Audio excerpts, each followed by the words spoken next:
Un quartier paisible et animé, des petits commerces, des parcs et équipements, des transports, l'accessibilité, des logements propres et modernes.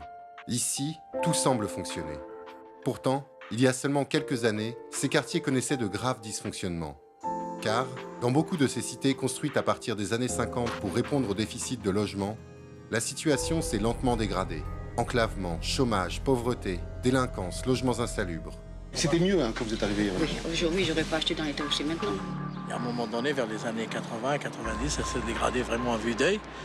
Beaucoup de gens sont partis parce qu'ils ne voulaient pas être confrontés à cette misère sociale. Tous, oui, la dégradation, le chômage. À partir du moment où on met dans le même milieu des gens qui n'ont que des problèmes, ne voient pas l'issue de tout ça. On n'a rien à faire. Il est mort, le quartier. Ici, c'est comme une prison. Vous savez, une prison, une cellule.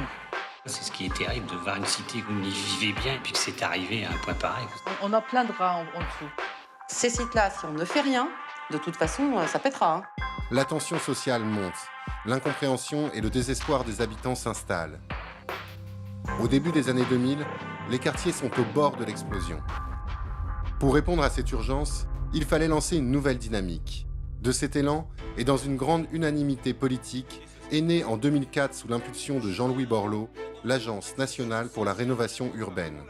Dans toutes les régions, la mobilisation des élus, des bailleurs et des acteurs locaux est immédiate.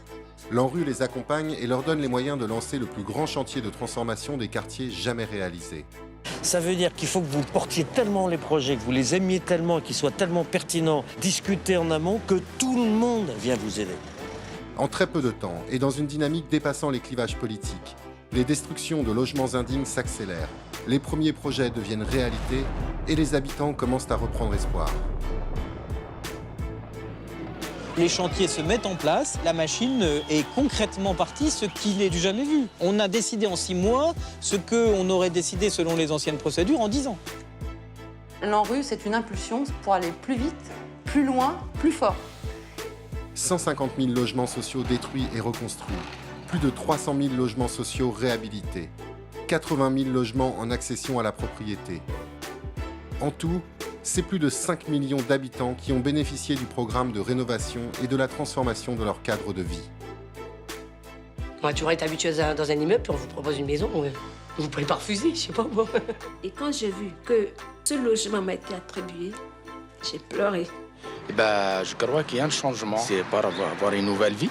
Changer le quotidien, c'est proposer un habitat digne, mais aussi être à l'écoute des besoins des habitants pour faire revivre ces quartiers. La réussite d'un tel projet, c'est quand même en permanence d'avoir un accompagnement, une concertation, de ne pas craindre d'aller rencontrer les gens, de les écouter, de les entendre, etc. C'est ça qui est intéressant, c'est qu'il faut vraiment réimaginer toute la ville. La circulation, l'habitat, l'école, le travail. De nouvelles voies sont ouvertes. Les quartiers désenclavés respirent de nouveau. Près de 2500 équipements publics nouveaux ou rénovés, des transports efficaces, des crèches, écoles, médiathèques, centres culturels, équipements sportifs pour redonner aux jeunes générations l'égalité des chances. Ça c'est beaucoup, on a l'impression que c'est rien, mais c'est énorme. On voit du cirque, on voit de la danse, on voit du multimédia, on voit des chanteurs, on a quelque part du beau à proposer aux autres. C'est ce qui fait qu'aujourd'hui ça fonctionne. Pourquoi on ne sera pas médecin ou architecte ou un truc comme ça? Il faut aussi qu'on les accompagne dans les efforts d'insertion, de retour vers l'emploi, de qualité de vie sociale. Je pose aussi ma pierre, je mets la mettre dans la pâte pour la construction de la ville. Il y a de l'investissement privé, il y a de l'investissement public, il y a du 1% culturel, enfin, il y a un melting pot. Et tout ça, ça marche ensemble parce qu'on voit que ça réussit. En 15 ans, grâce à l'action de l'État, de l'ANRU, du mouvement du logement social, d'Action Logement et de la Caisse des dépôts, c'est plus de 48 milliards d'investissements qui auront permis la réhabilitation de 500 quartiers. Ce programme sans précédent a été possible par l'union sacrée des villes et de leurs maires, des agglomérations et des régions, des départements, des entreprises du bâtiment, des associations et enfin avec le soutien massif des habitants. Mais cette union sans précédent doit se poursuivre, car aujourd'hui, dans de nombreuses villes, des quartiers continuent à se dégrader. La montée des communautarismes et une pauvreté encore trop grande rendent désormais la situation urgente.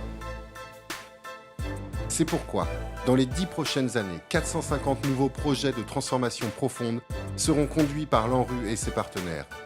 Les élus locaux, en étroite concertation avec les habitants, seront au cœur de ce nouveau dispositif. Ce nouvel élan entraînera la démolition de nombreux logements indignes. 100 000 au total. 100 000 nouveaux logements sociaux verront le jour, mais aussi des logements en accession à la propriété. En parallèle, près de 150 000 logements seront rénovés. Aussi, de nombreux équipements publics de proximité viendront donner vie et attractivité à ces quartiers. Au total, plus de 300 000 logements nouveaux ou rénovés répondant aux exigences environnementales, architecturales et sociales seront mis à la disposition des familles qui, à leur tour, prendront un nouveau départ. Ils méritent cette mobilisation de tous et l'attendent de manière urgente. La France en a besoin pour assurer sa cohésion nationale, sociale et territoriale. L'expérience en atteste, c'est grâce à la convergence de toutes les forces et de toutes les énergies que ces quartiers prendront un nouveau visage.